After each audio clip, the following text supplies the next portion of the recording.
I was really counting the days hour by hour or second by second, waiting for it to come true. Once she decided on Disney World and they started sharing kind of some of the plans and what to expect and what it would be like, there's a lot of excitement in the house. My wish is to go to the world of Harry Potter. There's a shadow of a creature. It's a Yeti. It's a roller coaster that goes 55 miles an hour. You go flying down and you think you're gonna crash into a building. I got to fight Darth Vader. Built a double-bladed blue lightsaber. And then the people from Spider-Man, they come out and it looked like really real to me because because the guy starts shocking you and you just are getting electrocuted and it looks like you're really getting electrocuted. It's called Screaming Gator Zipline, and there's gators under you and you go across them and they look like they're gonna bite you, but they don't. Asked me if she could have anything in the world, anything, what would you want? She thought some stickers. I came home to a finished art studio and it was amazing. Everything about it was perfect. The designers just went overboard. And my sister's favorite part was Harry Potter World. I think the whole spot.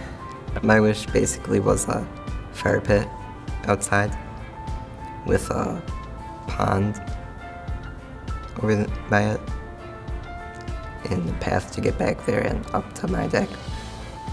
We had decided, just because Cody is progressively getting worse, he's not going to get any better, that we wanted to take the kids to Disney World. It's really what Cody wanted. It was what Brett and Bradley, his older brothers, had wanted. So I was just bound and determined to make that happen. So I picked up a second job, and in the meantime, a friend of ours had said, why don't you contact Make-A-Wish? And I'd always felt that Make-A-Wish was for children that were maybe a little worse off than Cody was. One day I came home and I just said, I can't keep working 2 jobs anymore. I just can't. I wasn't seeing enough of my kids. I was exhausted.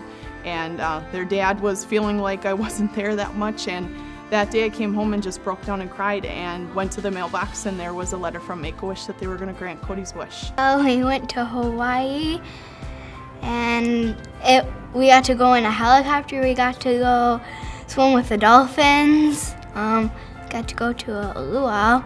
This wish has shown her that anything is possible. It was just really fun, and I hope other kids have fun on their trip when they go. I wish to be a princess. When you wish upon a star, makes no difference who you are. Anything your heart desires will come to you. So it's been since October of 2011 since she was diagnosed, and we went through that initial treatment to eradicate the cancer cells. Our oncologists up at St. Vincent's and the child life representatives there recommended or gave Kira's name to the Make-A-Wish Foundation. A little bit of a double-edged sword, because at first you think, no, I don't want to wish, because you don't want what goes along with it, the treatment. And then afterwards it's like, wow, we just felt so grateful that she could have this opportunity, because once you're in the midst of it, you realize what a joy and a treat it is to have this experience for your child. Just a little, a shining star for them to look forward to.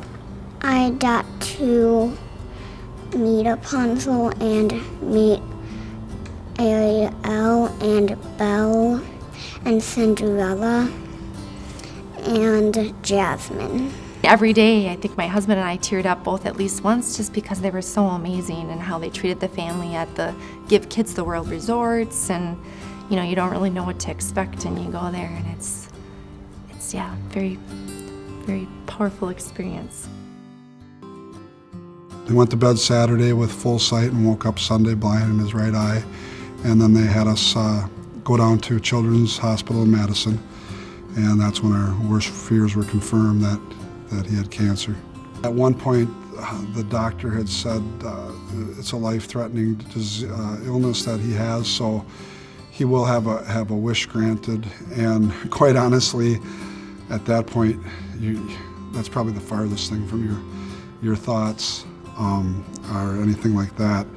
And but as the time went on, and as we found out the survival rate of his tumor and his attitude through everything, and the fact that chances were good of him making through it, it was really a good thing to use that Make-A-Wish as something to look forward to down the road.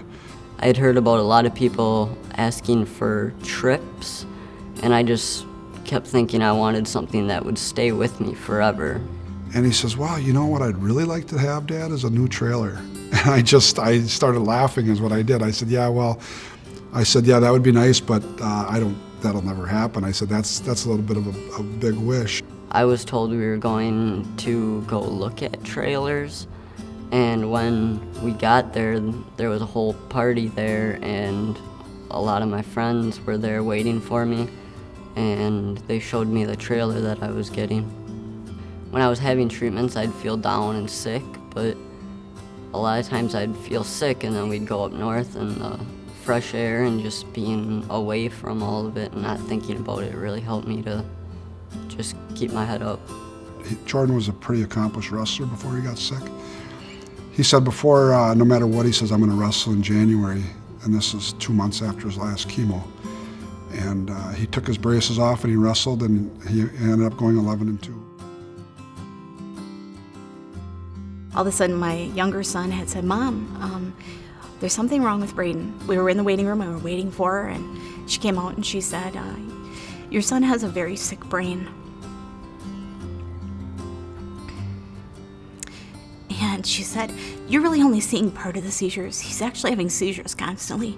They suggested that we remove 2 parts of his brain and that they were going to do everything they could not to lose Braden's vision, because the birth defects intertwined with his vision. As a mom, you never forget that long walk down the hallway when you know you're going to let him go. And I didn't know what I'd get back. And he came out, and it was 2 o'clock in the morning. He rolled a little bit and barely opened his eyes, and he was all swollen and puffy and black and blue. And I said, honey, can you see me? And he said, yeah, I can see you, Mom. He's 14. He shouldn't be thinking about 8-hour brain surgeries and whether or not he's going to live and have to sign a piece of paper that says you might not make it through this surgery. He should be thinking about girls and songs and things like that. My husband actually works with a gentleman whose son was granted a wish. And when he had heard everything that we were going through at work, he said, did you ever think about maybe putting Braden's name in for a Make-A-Wish? When I woke up from surgery, my parents told me, because a little foggy at the time, they said, first thing I started talking about was Make-A-Wish. And it gave me the courage to move on, because I said, if I can conquer this obstacle, then I have like the greatest reward possible to look forward to after when I come out. I love tropical places, and Hawaii is just about as tropical as you can get. It's like a dream there. It's absolute paradise. I got to start the plane, which was amazing, because I've always looked up online like what the front of the plane looks like, and I've always wanted to be a pilot. I got to meet the pilot, and he was a really cool guy. I told my mom already, I'm getting married in Hawaii. It was what he needed to give him hope and give him a dream.